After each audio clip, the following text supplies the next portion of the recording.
Hey everybody, welcome back to the channel. Thanks for coming back to view what I got going on. I've got the Mudblood Cobra here at the shop today.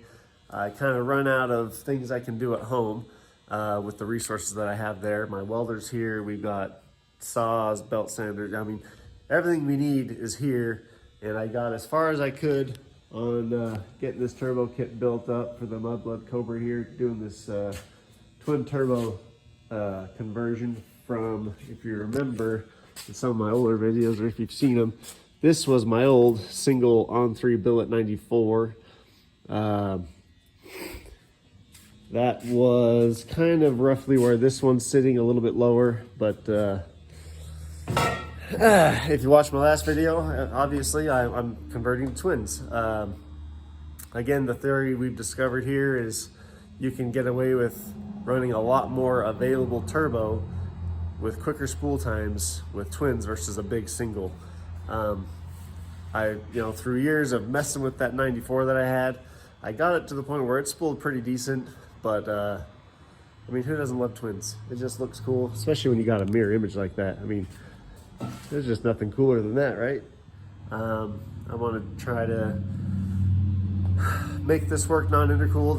Like I said, I do have an on3 6-inch core intercooler, but it's such a heavy unit that I've already added 25 pounds worth of turbo off the front of this car. I really hate to throw another 32 pounds or whatever that intercooler weighs off the very, very front of the car. I mean, I already have kind of a struggle with my weight bias, so I'd really like to run it non-intercooled. So anyway, first things first, I want to get rid of my polyurethane motor mounts that I've had in this car since I LS swapped it.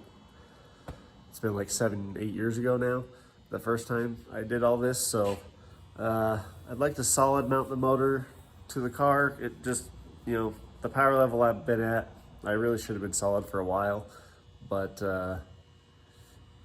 I try to keep this thing on a budget. Anybody that knows me knows I do as much as I can with as little as possible. I used to be known as one of the faster cars in the state, and that is just not the case anymore. I do still do really well for what I have, but it's turned out to not be good enough. So that's what's led to this conversion to these twins, and me contemplating switching fuels. I can't quite afford to go with a straight methanol system. But we're gonna see if we can come up with something that works with a non-intercooled setup. So, but yeah. Anyway, I'm gonna get this racked, and I'm going to start working on fabricating some kind of solid mounting system for the engine. I'd like to move it down just a little bit to help my drive shaft angle off the transmission. It's not really ideal right now, and I don't want to raise the transmission up much higher because I don't have a lot of clearance with the carbon drive shaft that I have, and I'd really hate for that to get destroyed just because it barely touched the body, 130 miles an hour. So that would suck. But anyway, yeah, let's get going, and I'll kind of stop and update on this video a little bit of where I'm at and what I've done, and see what kind of progress we can make this weekend. All right, I'm just gonna show you really quick what I've got going on here. So this is, like I said, I've got these poly mounts. These are mounts and an adapter bracket that I got from UPR back when I first LS swapped the car. And this is actually a Windsor based K-member that I have. And I had to, so these plates used to be straight and kind of come back. The Windsor motor mounts actually sit a little bit wider, so I actually cut these braces out, bent these plates up, and then did a whole kind of like how the modular K-members are.